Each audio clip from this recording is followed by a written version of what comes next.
Kære alle, Danmark har i de seneste dage været udsat for hybride angreb.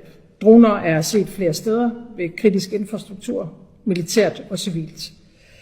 Det er angreb, som vi må forvente, der kan komme flere af. Og det er angreb, som har vist sårbarheder.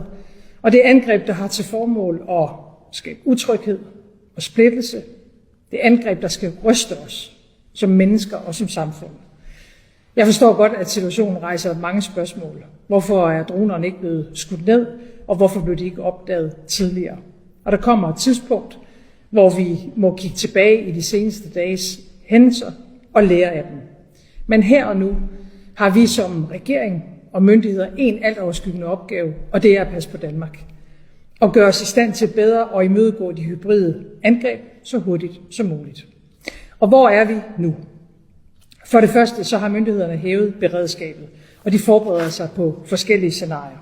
Det betyder blandt andet, at både forsvaret og politiet vil være mere til stede med antidronekapaciteter omkring kritisk infrastruktur i den kommende tid. Samtidig er myndighederne i tæt kontakt med vores allierede med henblik på hurtigt at styrke vores egne danske kapaciteter til at kunne opdage og til at kunne nedkæmpe droner. For det andet så har myndighederne mandat til, at fjendtlige droner kan tages ned.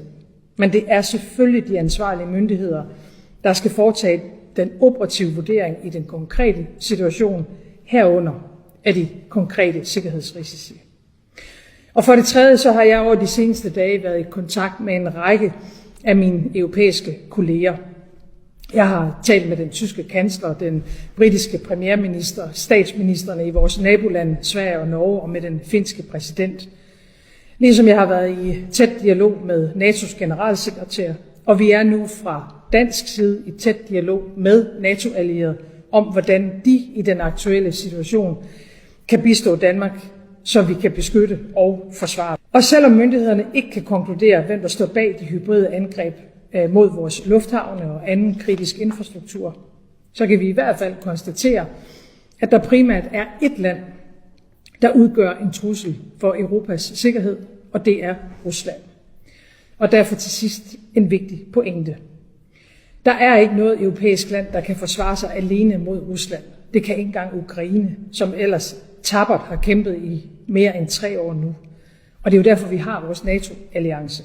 Det er derfor, vi er i gang med at udbygge den europæiske forsvarsindustri.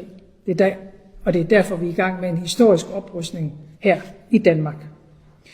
Og de seneste dages begivenheder understreger kun, hvor vigtigt det er, at vi handler, men at vi gør det sammen med andre,